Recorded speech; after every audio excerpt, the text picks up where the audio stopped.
L'invité du jour, animé par Aurélie Véron.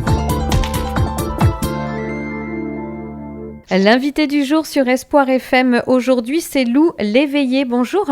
Bonjour. Alors, on va parler avec vous aujourd'hui du centre de soins de la faune sauvage de Tonneins. C'est bien ça? J'espère que je ne me suis pas trompée dans le nom. Non, c'est bien ça.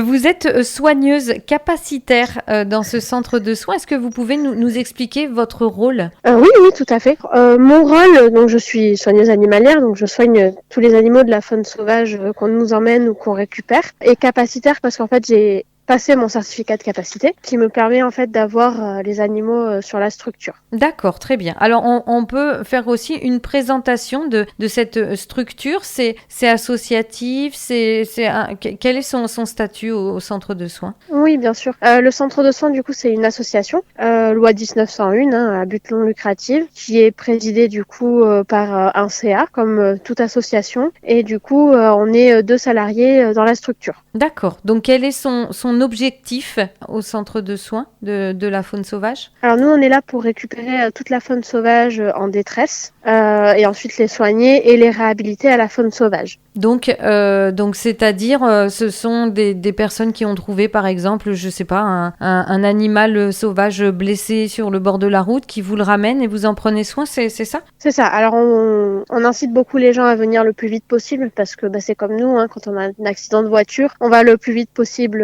aux urgences. Oui. Là, c'est un petit peu pareil. Quand les animaux sont blessés ou malades, il faut qu'on les récupère le plus vite possible pour pouvoir leur prodiguer les meilleurs soins. Souvent, donc les gens nous les emmènent, mais on a aussi des points relais parce qu'on fait on fait 4 ou 5 départements différents. Ah oui. Voilà, donc du coup, on a des points relais avec des cliniques vétérinaires et on a un système de bénévoles rapatrieurs. En gros, c'est nos ambulanciers qui les récupèrent et qui nous emmènent au centre de soins. D'accord. Et donc, on a parlé des personnes, des particuliers qui vous emmenez ces animaux. Est-ce que les communes aussi font appel à vos soins? Oui, les communes, pas forcément. Oui, on a déjà eu des mairies qui nous ont appelés, qui nous ont emmené des animaux. Après, on a les pompiers, la gendarmerie, la police municipale qui nous ont déjà aussi emmené des animaux. D'accord. Ça arrive assez fréquemment. Donc, faune sauvage, ça veut dire que ce n'est pas des chats ni des chiens. Quel animal vous soignez?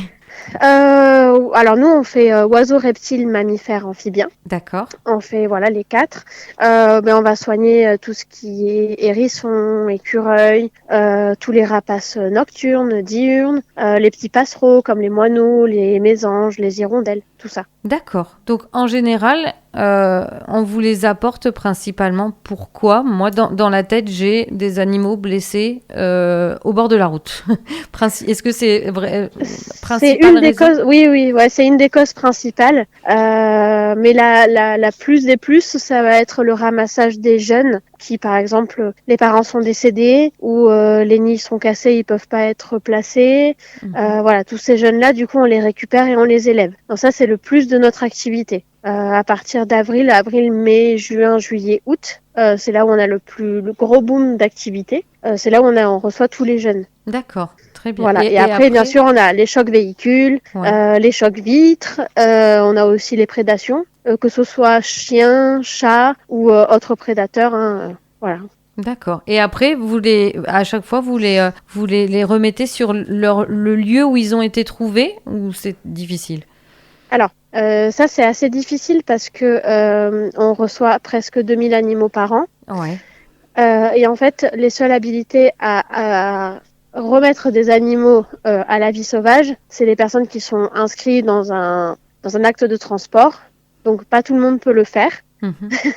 Du coup, on relâche certains animaux, certaines espèces particulières, vraiment aux endroits à peu près où elles ont été trouvées. Mais après, si par exemple c'est des colombidés ou si c'est des corvidés, on va trouver des endroits qui sont propices pour qu'elles vivent, mais pas forcément à l'endroit même où elles ont été trouvées. D'accord, très bien. Bon, j'imagine que vous avez donc un quotidien assez intense. Oui, oui, oui, oui. Il y a alors surtout donc sur les mois que j'ai dit où c'est vraiment le gros rush. On peut monter. On est une petite structure, hein, on n'est que 2 salariés, une saisonnière et des services civiques qui nous prêtent main forte quand on a besoin. Et du coup, on peut monter jusqu'à 300 animaux en soins au quotidien. Ah oui, et donc vous êtes que quelques-uns à vous occuper de Oui, 300 animaux en fait. oui. D'accord. Oui, oui. Et après, bien sûr, on a nos bénévoles en soins qui nous aident, mais forcément, on est peu nombreux à s'occuper d'autant d'animaux dans la petite structure. D'accord. Et donc, vous récupérez tous les animaux qu'on vous apporte, enfin, je pense notamment aux espèces invasives ou des choses comme ça. Vous soignez tous les animaux? Les seuls animaux voilà, qu'on peut pas, c'est les chevreuils et les sangliers parce qu'on n'a pas les structures pour, Oui. ni les autorisations pour, et surtout, il faut être quand même assez nombreux pour ce genre d'espèces qui sont des grosses espèces. Et il y a des journées où on n'est qu'une soigneuse, donc ce n'est pas possible. D'accord, très bien, très bien. Et donc oui, alors donc c'est une exclusivité donc presque dans la région. Vous êtes un petit peu donc les seuls à le faire puisque vous gérez sur un territoire Ouais. dispersé sur plusieurs départements. C'est bien ça alors. Ouais, ouais, ouais. Alors du coup, les centres de soins qui sont les plus proches de nous, ça va être le NVT de Toulouse, ça va être la LPO Aquitaine à Audange, ou le nouveau centre de soins qui a ouvert donc cette année, qui s'appelle La Belette et qui est dans le Lot. D'accord, Voilà. très bien. Ok, bon. Et on a Paloum aussi dans les Landes, mais sinon voilà, il y a beaucoup, on couvre beaucoup de territoires.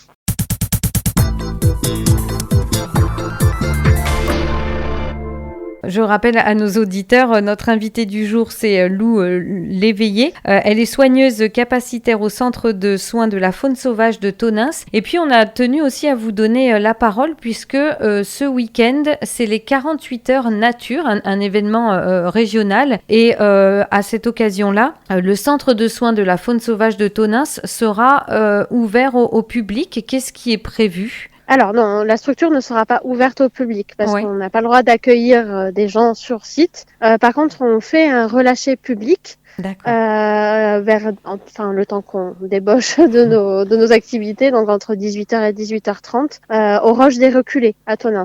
D'accord. Donc, c'est-à-dire, vous venez avec des animaux qui On ont vient été avec des soignés. animaux, c'est ça, qui ont été soignés et qui peuvent retrouver leur liberté.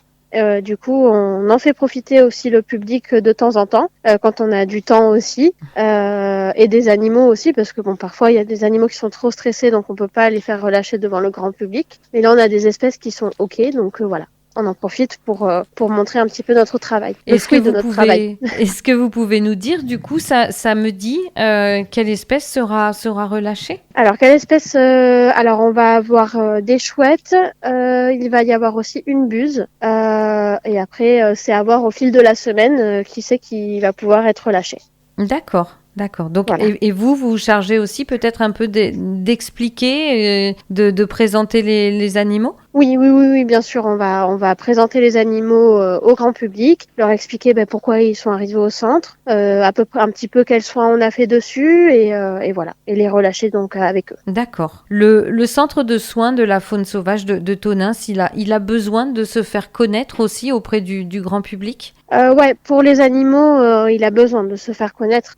Tous les centres de soins ont besoin de se faire connaître parce qu'on est quand même peu nombreux et souvent en fait, les gens qui ne connaissent pas font par eux-mêmes et malgré la bienveillance font beaucoup de bêtises. Voilà, D'accord. parce qu'ils ne savent pas comment on s'occupe d'un oiseau insectivore ou d'un oiseau granivore ou même d'un rapace qui mange certaines viandes et pas d'autres. Et donc malheureusement ils finissent par faire des bêtises parce que c'est des animaux qu'on retrouve au bord de la route, donc souvent ils ont des fractures. Ils essaient de faire par eux-mêmes, les fractures se consolident très mal et nous derrière en fait on ne peut plus rien faire pour l'animal. D'accord. Et après Voilà. au niveau de votre fonctionnement, je pense notamment aux finances, vous êtes comment vous fonctionnez? Alors les finances, on fonctionne comme toute association avec des subventions et aussi des dons. D'accord. Donc voilà. Donc est-ce qu'on peut faire un appel aux dons, justement profiter des ondes de la radio si on veut faire un don au centre de soins de la faune sauvage, comment est-ce qu'on peut faire? Alors, il y a plusieurs moyens. C'est soit d'envoyer, alors soit si c'est des dons physiques, donc tout ce qui est grains pour oiseaux, des pâtés, des croquettes, des choses comme ça, les envoyer en colis au nom du CSFST au niveau du parc Féron. Et puis après, si c'est des dons en argent, on a un compte Hello Asso qui est ouvert. Et après, ils peuvent très bien envoyer par courrier. Nous, il n'y a pas de souci. Et après, s'il y a besoin d'un RIB, on peut l'envoyer par aussi mail. Il n'y a aucun problème, on l'a déjà fait et ça marche très bien. D'accord. Et si on souhaite retrouver toutes les informations sur le centre de soins de la faune sauvage, est-ce qu'il y a un site internet ? Alors, le site internet est en maintenance en ce moment parce qu'on n'a plus personne pour s'en occuper. C'était un bénévole qui le faisait, il a arrêté. Du coup, pour l'instant, on n'a plus de site internet. On est en train d'essayer d'en refaire un. Par contre, il y a le Facebook où il y a tout, et l'Instagram où il y a toutes les actualités du centre. D'accord. Donc, voilà, où il y a les histoires des animaux, les relâchés, toutes les informations sur le centre, voilà. D'accord. Donc, il suffit sur Facebook de taper. Qu'est-ce que l'on tape ? Centre de soins de la faune sauvage de Tonneins et on nous trouve de suite. D'accord, eh bien c'est parfait. Eh bien en tout cas, merci beaucoup Lou Léveillé. Donc je le rappelle, vous êtes soigneuse au centre de soins de la faune sauvage de Tonneins. Merci d'avoir pris un petit peu de votre temps précieux pour discuter avec nous. Et puis on invite nos auditeurs donc à vous retrouver le samedi 27 septembre à 18h, donc au site des Roches de Reculé à Tonneins pour relâcher dans leur milieu naturel les espèces que vous avez soignées. Donc le public est convié à y assister. Donc rendez-vous ce samedi. Merci Lou. Merci beaucoup à vous. Au revoir. Au revoir. C'était l'invité du jour, animé par Aurélie Véron.